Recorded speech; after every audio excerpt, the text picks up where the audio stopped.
अस्सलाम वालेकुम नाज़रीन, मैं हूं अरसलान को। अगर आप देख रहे हैं प्रोग्राम प्ले फील्ड, आज बड़ी मज़े की और अहम डिस्कशन होने जा रही है। अगला मैच हमारा do and die situation Australia के लिए इसलिए होगी क्योंकि ऑस्ट्रेलिया ने ये सोच कर ये मैच खेला कि हमने तीसरे मैच में अपने 5 प्लेयर रिलीज़ कर दिए, टीम से हटा दिए, 5 नए प्लेयर डाल दिए, कैप्टन तब्दील कर दिया। उससे उनकी मुराद ये है कि हम इसी मैच में जान मारें और वनडे की सीरीज़ जीत जाए। अगला मैच हम छोड़ते हैं नए प्लेयर्स पर, और नए प्लेयर्स के लिए हार जाए जीत जाए कोई फ़र्क नहीं पड़ेगा, हम कम अज़ कम सीरीज़ जीते। ये उनकी सोच और माइंडसेट लगता है कि वो इस मैच को जीत कर ये सीरीज़ अप करना चाहते हैं। पाकिस्तान, जिस तरह की फाइटिंग स्पिरिट पाकिस्तान ने पहले मैच में दिखाई, क्या पाकिस्तान दूसरे मैच में रिजल्ट तब्दील करने की सलाहियत रखता है? हसनैन, पहले तो हम ज़रा बात करें नसीम शाह पर। नसीम शाह के बारे में गुज़िश्ता रोज़ मैंने ज़रा पता करने की कोशिश की तो टीम मैनेजमेंट से पता लगा कि जी नसीम शाह फिट है और दस्तयाब होंगे, मसला नहीं है। उनको क्रैम्प हुआ था, कोई बहुत बड़ा मसला नहीं था, वो सेटल हो गए। अब नसीम शाह तो सेटल हो गए और नसीम शाह खेल भी लें और हसनैन रिप्लेस कर ले। किसको रिप्लेस करेगा? फैसल अकरम, अरफात मिन्हास। मेरी खबरें अरफात मिन्हास की हैं, अब देखेंगे कि क्या होने जा रहा है 8 तारीख को, लेकिन इस पर भी डिस्कशन करेंगे। दूसरा जो एक बड़ी अहम चीज़ है वो है पर्थ की विकेट। क्या है वहाँ पर, किस तरह की विकेट है और क्या होने जा रहा है और क्या नहीं है, ये आपको आज पता चलेगा। और दो हज़रात हमारे साथ मौजूद हैं, दोनों एक्सपर्ट हैं अपनी अपनी फील्ड के। ज़िशान नादिर महसूद साहब ने हमें ज्वाइन किया। Zeeshan Nadir Mehsood first class cricketer हैं, क्रिकेट एक्सपर्ट हैं और आज बड़े ही दिन बाद हमारे हाथ आए। ज़िशान भाई अस्सलाम वालेकुम। वालेकुम सलाम। अस्सलाम, कैसे हैं? अल्लाह का शुक्र है। हैदर भाई अस्सलाम वालेकुम। सैयद हैदर भाई सीनियर स्पोर्ट्स जर्नलिस्ट हैं, क्रिकेट एक्सपर्ट हैं। आप सारे उनका लिखा भी देखते हैं और कुछ ज़्यादा ही आजकल सख्त लिख रहे हैं। हैदर भाई कैसे हैं? जी ठीक हूँ मैं अरसलान, शुक्रिया आपका इनवाइट करने का। हैदर भाई, इससे पहले कि हम क्रिकेट पे डिस्कशन शुरू करें और बहुत सारी चीज़ों पर बात करें, ज़रा हमें बताएं, आप एक इंकशाफ कर रहे थे ऑफ द रिकॉर्ड, एक नई पिच, एक नए ग्राउंड का, और हम ये समझ रहे थे कि पुरानी पिच, पुराना ग्राउंड है, रिवायती पिच होगी, तेज़ खेलेगी।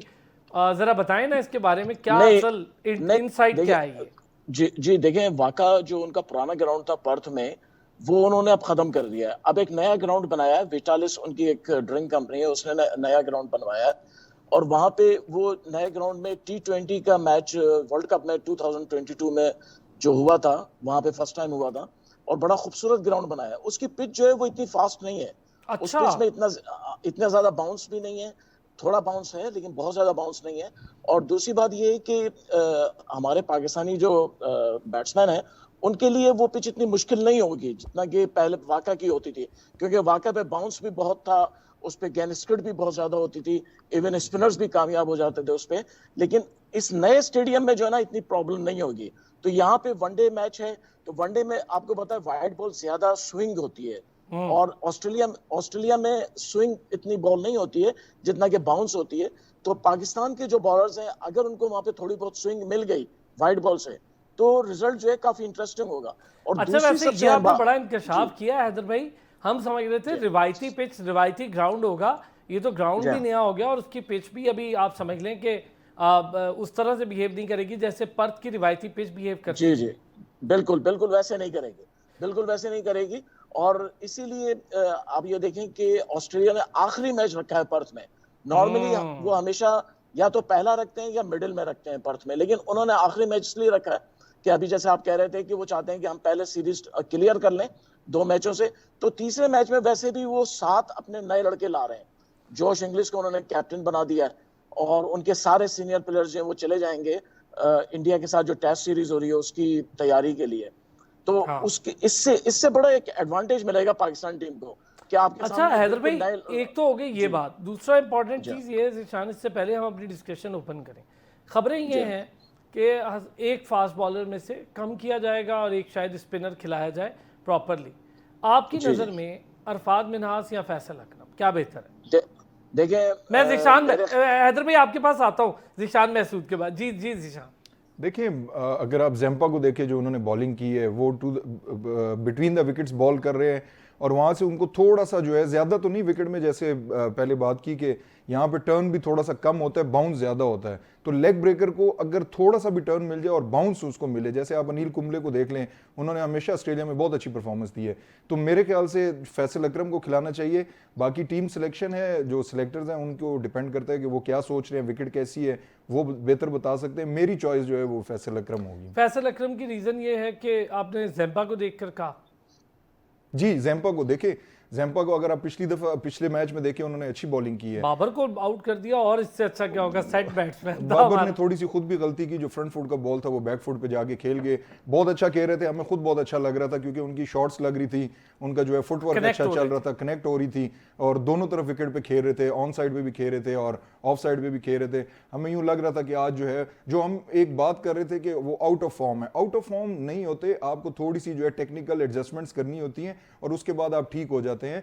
तो वही हमें लगा कि वो आज स्कोर करेंगे, लेकिन ज़ेम्पा ने अच्छी जो है उनको जज किया कि ये पीछे जा रहे हैं। अच्छा, तो कमजोरी भी है ज़ीशान, इस पे आज मैं आपसे बात भी करूंगा बतौर क्रिकेटर, जरा टेक्निकल भी हमें बताइएगा। हैदर भाई, आप क्या कहेंगे, अरफात मिन्हास या फिर फैसल अकरम?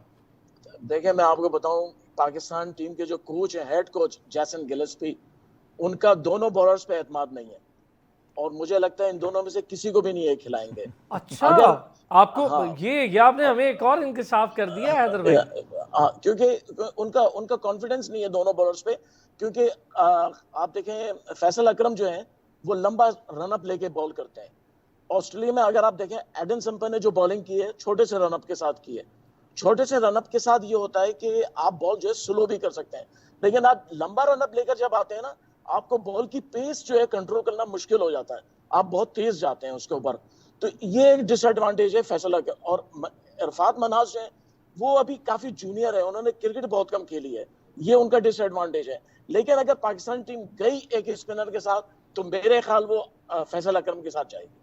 फैसल अकरम के साथ। अच्छा, ये बताएं हैदर भाई, हसनैन कम होगा। हसनैन जो है उसने बॉलिंग इतनी अच्छी नहीं की पहले वनडे में, आपने देखा काफी अच्छी खासी पिटाई भी हुई उसकी, और एक अच्छी तेज विकेट पे भी वो कंटेन नहीं कर पाए। देखिए, कंटेन हैदर भाई, मैं जरा इस पर आपसे जरा डिटेल बात करूं। अगर हसनैन को लेकर, मुझे पता नहीं क्यों हसनैन देखता हूं तो रिमाइंड करवा देते हैं मोहम्मद समी को, और ऐसे लगता है स्पेलिंग बदल के हसनैन आ गए। पेस धड़ाधड़ है, लेकिन लाइन लेंथ उस तरह की कंट्रोल नहीं है, और जहां पर यॉर्क मारने होते हैं वहां पर उठी गेंदें करते हैं, धड़ाधड़ स्कोर देते हैं। हसनैन की ये बड़ी रिजेम्बलेंस लगती है मोहम्मद समी से, उसको इससे बाहर निकलना होगा। जी, देखिए मैं आपको बताऊं, आप मोहम्मद समी की गेंद देखें, बॉलिंग देखें, मोहम्मद समी जो थे वो पिच का यूज इतना नहीं करते थे जितना वो अपनी स्पीड का करते थे। जबकि आप अगर बॉलिंग देखें हसनैन की, हसनैन पिच का इस्तेमाल करने की कोशिश करता है, यानी वो चाहता है कि बैट्समैन को बाउंस ज्यादा करे। आप बाउंस करना अच्छी बात है, लेकिन अगर आपके पास लेंथ नहीं है तो आपका बाउंस बेकार हो जाता है। हसनैन का प्रॉब्लम है लेंथ, उसका लेंथ अभी तक सेट नहीं है, मैं आपको बता दूं, और इसी वजह से वो टीम से अंदर बाहर होता रहता है। नसीम शाह को देखें, नसीम शाह का लेंथ बहुत अच्छा है। नहीं, हमारे पास एक बॉलर बैठे, ब्रेक लेता हूं, हम जब ब्रेक से वापस आएंगे जरा बात करेंगे इस पर कि नसीम शाह लाइन लेंथ के साथ ठीक है चल रहे हैं। शाहीन की बॉलिंग में मुझे बेहतरी नजर आई ऑस्ट्रेलिया में, शाहीन डिड गुड जॉब। हालांकि ये पिचेस सूट करती हैं हमारे पेसर्स को, यही तो है पेस का मज़ा। हमारे जो पिचेस थी वो स्पिनर को सूट करती थी, हमारे स्पिनर्स ने 40 खिलाड़ी आउट करके दिखा दिए इंग्लैंड के खिलाफ टेस्ट मैच। अब पेसर्स की बारी है, और अच्छी फाइट बैक की बॉलिंग ने, अरसे बाद मुझे कोई अच्छी फाइट बैक लगी बॉलिंग पे। लेकिन यहाँ पर थोड़ा सा ट्विस्ट है, वो है ऑस्ट्रेलिया की स्ट्रेटजी का, और हसनैन की बॉलिंग को लेकर भी बात करेंगे। बाबर आजम किस तरह से आउट हो रहे हैं और क्या रीज़न है, इस पर भी ज़रा टेक्निकल बात करेंगे। और इससे अहम मसला फ़खर इस वक्त कहाँ है, क्या हो रहा है फ़खर जमान का, और मैंने क्या खबर दी थी आपको बहुत अर्सा पहले। तो वापस आते हैं ब्रेक से, इस पर बात करें। वेलकम बैक जी। ज़ीशान, चूँकि आप ख़ुद भी फर्स्ट क्लास बतौर बॉलर खेली ये और पेसर खेली, ये क्या मसला है हसनैन का, आपको क्या लगता है हसनैन कहाँ मिसिंग कर? इतनी शेयर पेस है, अच्छा रनअप है, बॉडी बड़ी ज़बरदस्त है उनकी, फास्ट बॉलर वाली है, फिटनेस अच्छी है, क्या प्रॉब्लम है? देखिए, फर्स्ट ऑफ ऑल तो अगर मैं कहूँ उनके बारे में, तो जैसे हैदर भाई ने कहा कि समी बहुत अच्छा बॉलर था, लेकिन वो एब्सेंट माइंड था। इसी तरह हसनैन जो है ये भी एब्सेंट माइंड है, इसको ना कंडीशंस की समझ आती है कि मैं किस विकेट पे कैसे बॉल करनी है, ना टू द फील्ड जो है वो बॉल करता है, बस उसको ये पता है कि मैंने बॉल करानी है। देखें, आपके पास पेस है, आप उससे बॉल फेंक तो सकते हैं लेकिन उसको इफेक्टिव नहीं बना सकते जब तक आप थोड़ा सा अपना जो है एक्सपीरियंस वो उसमें इस्तेमाल नहीं करेंगे। अच्छा, जहां तक इनको हम देखें, पहले पीएसएल में इनके कैप्टन थे सरफराज, वो इनको हर बॉल के बाद जो है वो इनको डिक्टेट करते थे, इनको बताते रहते थे, क्योंकि आई डोंट नो कि ये भूल जाते हैं या इनका माइंड किस तरह वर्क करता है कि इनको समझ नहीं आती कि सिचुएशन कैसी है। जहां तक इनकी पेस है, जब पहला सीजन इन्होंने खेला तो 150 152 तक ये गए, अभी ये 135 136, और जिस टाइम पे इनको पाकिस्तान टीम में डाला गया उस वक्त पाकिस्तान के लेजेंडरी बॉलर वकार यूनुस जो है वो टीम के साथ बॉलिंग कोच थे। मुझे नहीं समझ आती कि वो 152 से 136 पे इनको कैसे लेके आए हैं। एक ही वजह, लेकिन मैं आपको बताऊं, ये वैसे वकार यूनुस का बड़ा खासा है कि इतने बड़े पेसर को कम करवा, मतलब जबरदस्त, क्या बात है वकार यूनुस साहब। एक ही वजह मुझे जो नजर आती है, क्योंकि जो पास में भी हमने देखा है कि इनकी फिटनेस के साथ इशू है, या जब भी आपकी पेस कम होती है उसकी एक ही वजह होती है कि आप बॉल पे अपनी पूरी बॉडी नहीं मारते हो। जब आप बॉडी नहीं मारते हो उसकी एक ही वजह है कि आप फिट नहीं हो। जो मुझे लगता है कि वो यही प्रॉब्लम है उनके साथ कि वो पूरी तरह फिट नहीं है, तभी जो है वो 137 136। सर लेकिन लाइन लेंथ तो एक अलग मैटर है ना।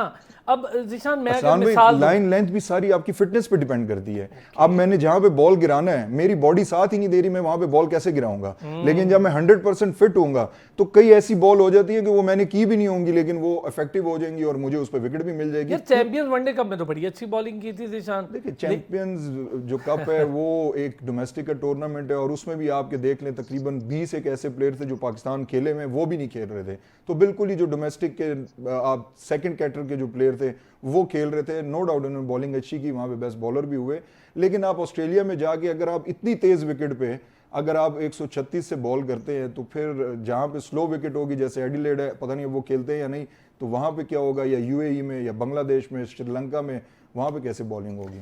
अच्छा जी हैदर भाई, टेक्निकली बाबर आजम हमारे बड़े शानदार और बड़े स्ट्रॉन्ग प्लेयर हैं। हम बाबर पे तो बात मुझे पता है कि सब नहीं करनी है, लेकिन मैं उससे भी ज़्यादा चूँकि टेक्निकली की बात कर रहा हूँ, हम बड़ा सुनते आए हैं सारे स्टार क्रिकेटर से, अब्दुल्ला शफीक टेक्निकली बड़ा ही साउंड है जी, कमाल का प्लेयर है। साइम अयूब एक नई दरियाफ्त है हमारी, कमाल का प्लेयर। सर दो प्लेयर्स ने को 13-14 या पता नहीं 15 इनिंग होगी, 35 की पार्टनरशिप है इनकी। मतलब किस किस्म की opening partnership, lowest opening partnership है दुनिया में किसी ओपनिंग पेयर की, और हम इनको खिलाए जा रहे हैं, खिलाए जा रहे हैं, खिलाए जा रहे हैं। समझ में नहीं आ रही। इतने चांसेस तो अगर खुर्रम मंजूर को उसकी पीक पे दे देते तो खुर्रम मंजूर बहुत शानदार ओपनर हो। देखिए, प्रॉब्लम ये है कि हम वक्त से पहले जब प्लेयर्स को चांस देते हैं, हसन रजा को हमने वक्त से पहले चांस दिया, वो खत्म हो गया। आप जिस खिलाड़ी को वक्त से पहले चांस दे देंगे और उसको जल्दी ले आएंगे अपनी नेशनल टीम में, उसका रिजल्ट यही होता है। अच्छा हैदर भाई, मैं माजरत आपकी बात काटूं, हमारे यहाँ बड़ा मसला है, दो चीजें, हम वक्त से पहले चांस देते हैं और वक्त गुजरने के बाद ताबिश बना देते हैं, नौमान अली बना देते हैं, साजिद बना देते हैं। वो भी ज्यादती है। देखिए, वो भी ज्यादती है, लेकिन साजिद खान को अगर मैच नहीं मिले पिछले 2 साल में तो साजिद का शिकवा बनता नहीं है, क्योंकि पाकिस्तान ने डोमेस्टिक क्रिकेट, उनके पास वैरायटी नहीं है। मैं आपको बता दूं, उन्होंने विकेटें ले ली हैं इस सीरीज में, लेकिन जिस दिन भी वो पाकिस्तान से बाहर किसी पिच पे खेलेंगे उनको विकेटें नहीं मिल सकती, क्योंकि वो वैरायटी नहीं है।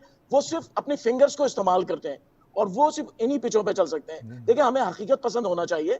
हमारे पास कोई अच्छा ऑफ स्पिनर नहीं है। साजिद खान ने विकेटें ले ली हैं, लेकिन वो अभी भी वो क्लास नहीं है जो नेथन लॉइन की क्लास है या कोई और। जी हाँ, वो क्लास नहीं है कि आप ये समझेंगे बहुत बड़ा स्पिनर। अच्छा, अब मसला ये है, साइम, हम उस पर अपने पुराने टॉपिक पे आते हैं। साइम अयूब जो है टेक्निकली बहुत गलतियां करते हैं और ये हमारे कोचेस जो है पता नहीं क्या कर रहे हैं, वो देखते नहीं है।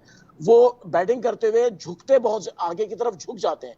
आप जब झुक जाते हैं आपका बैलेंस खराब हो जाता है। आपको जो है अपने बैट के साथ आना पड़ता है। आप पहले झुक जाएंगे तो आपका बैट पीछे रह जाएगा, और वही प्रॉब्लम हो रही है। कल जो बोल्ड हुए पहले मैच में, आप देखें बैट पीछे रह गया। बैट पीछे रहने की वजह से बॉल जो है उनसे वो इनसाइड हो गई। तो ये चीजें टेक्निकल चीजें हैं जो साइम अयूब खुद भी सही नहीं कर रहे हैं, ना कोचेस कर रहे हैं, और वही प्रॉब्लम दूसरे बैट्समैनों के साथ है। बाबर आजम जो आजकल प्रॉब्लम में है, बाबर आजम का प्रॉब्लम ये है कि वो फ्रंट फुट पे ज्यादा खेलने की कोशिश कर रहे हैं। फ्रंट फुट पे अगर जो बैट्समैन बैक फुट पे नहीं खेल सकता है, वो उसको मैं बैट्समैन नहीं मानता हूँ। जावेद मियांदाद कहते थे बैटिंग बैकफुट पे होती है, फ्रंट पे नहीं होती है, फ्रंट पे तो टेलेंडर भी मार लेता है। तो ये सबसे अहम चीज है।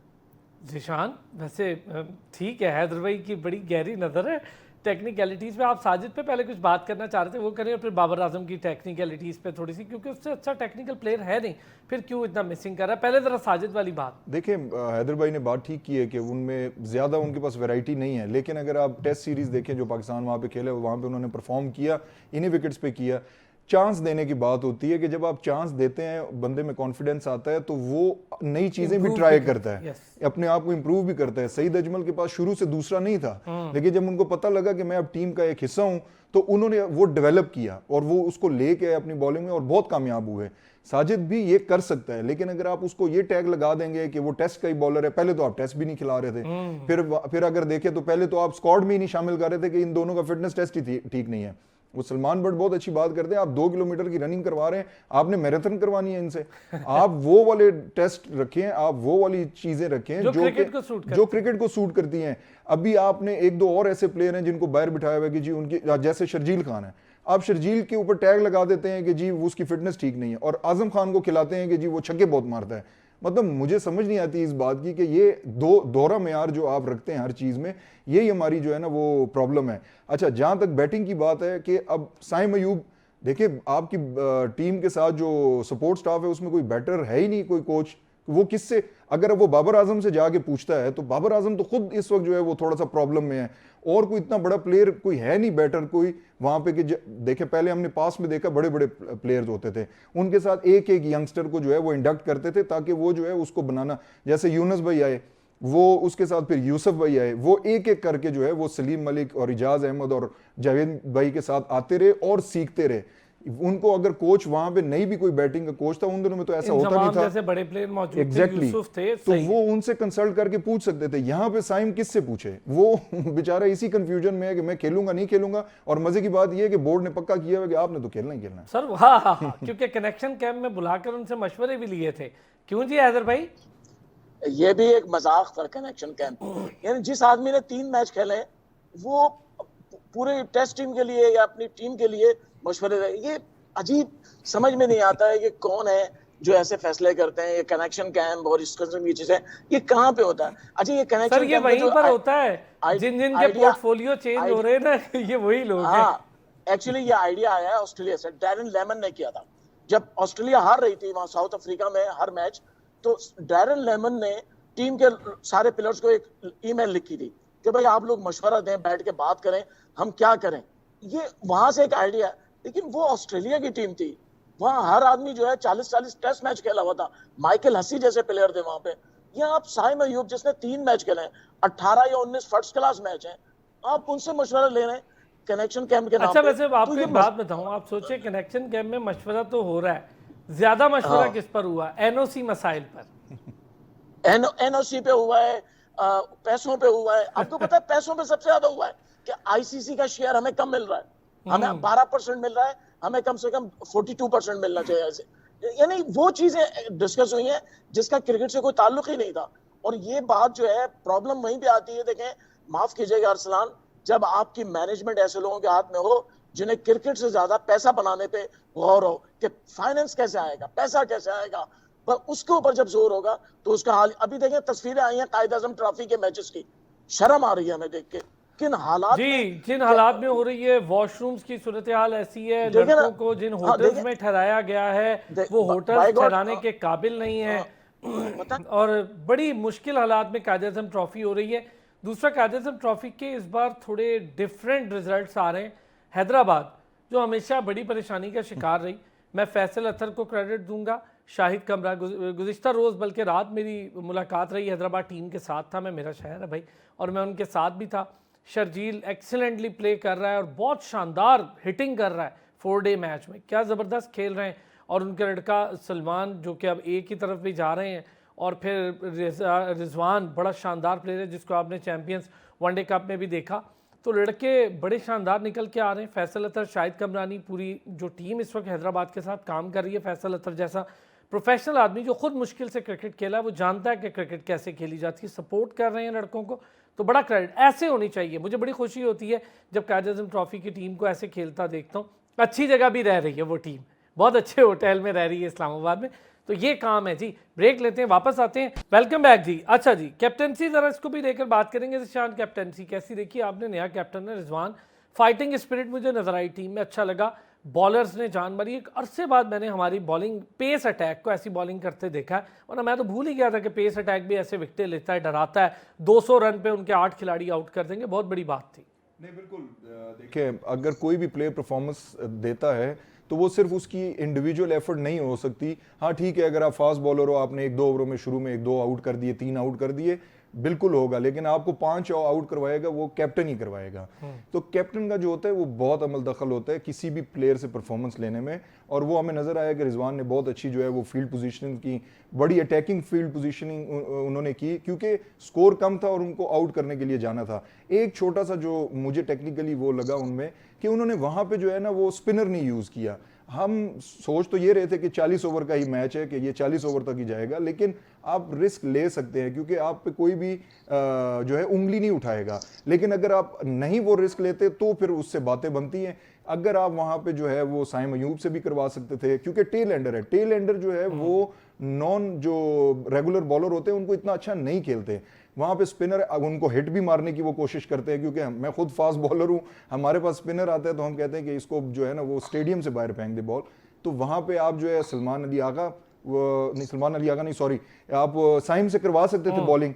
तो बाकी जो है वो रिजवान ने बहुत अच्छी कैप्टनसी की है, उसमें डेफिनेटली जब आपका स्कोर इतना कम होगा तो उस पर आप इतना ही एफर्ट कर सकते हैं। क्या कहेंगे हैदर भाई, रिजवान की कैप्टनसी देखी आपने, कैसा लगा?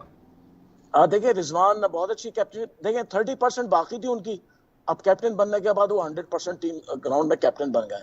जब वो कैप्टन नहीं थे तो 70% वही कैप्टनशिप करते थे। बाबर आजम तो बुत की तरह खड़े रहते थे, रिजवान ही करते थे। तो अब वो रिजवान 100% होलसेल मालिक है। देखिए मैं एक बात बताऊं आपको, कैप्टन उन्होंने कैसे यूज किया है, मैं आपको बताऊं 1986 में पाकिस्तान ऑस्ट्रेलिया गया था, इमरान खान कैप्टन थे, वसीम अकरम बॉलिंग कर रहे थे, डेविड बोन बैटिंग कर रहा था। वसीम अकरम ने 3 बाउंस किए, उसने तीनों पे चौके मारे। तो वसीम अकरम कहने लगे कि मैं डर गया, चौथी बॉल जब करने जाने लगा कि इमरान भाई आपके आगे कहेंगे, मुझे गालियां देंगे कि तू देख रहा है कि वो बाउंसर पे मार रहा हो फिर भी बाउंसर कर रहा है। तो इमरान खान आके कहा, वसीम अगली तीनों गेंदें बाउंस करनी है तुमने, कोई बॉल तुमने जो है छोड़नी नहीं है, बाउंसर मारना है।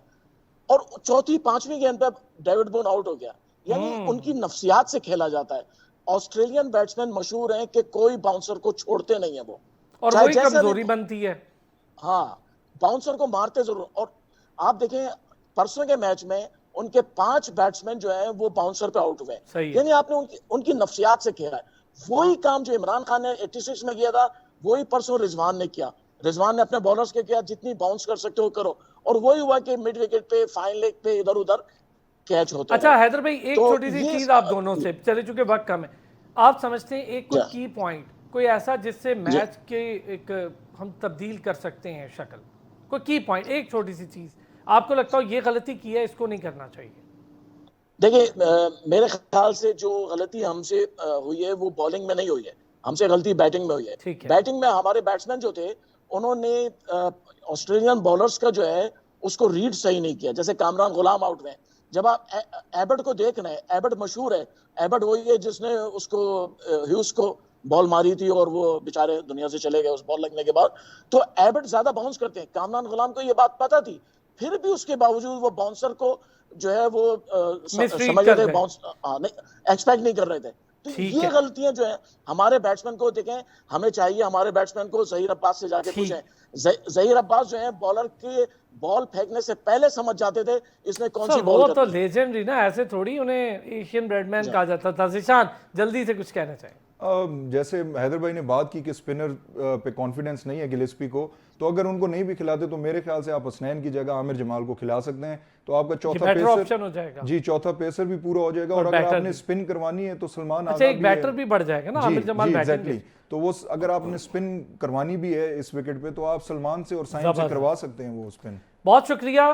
ज़ीशान नादिर हमारे साथ मौजूद थे, ज़ीशान नादिर महसूद और सैयद हैदर भाई, दोनों हजरात का बहुत शुक्रिया। मेरा ये ख्याल है कि ये दोनों चेंजेस जो दोनों हजरात ने कही, बड़ी एक्सपर्ट आज टेक्निकल बात हुई, ये सब करना अपनी जगह। डॉट बॉल्स जितनी कम खेलेंगे, रोटेट करेंगे स्ट्राइक को, स्कोर बढ़ेगा। आप 250 पे चले जाते, 260 पे चले जाते, मैच आपके हाथ में होता। आप 20-20 ओवर डॉट बॉल्स खेलते हैं, ये सबसे बड़ी तबाही की वजह, इंक्लूडिंग कैप्टन बहुत ज़्यादा डॉट बॉल्स खेल गए, ये बहुत बड़ी तबाही की वजह। फिर होती है जी आपसे मुलाकात, अपना ख्याल रखिए।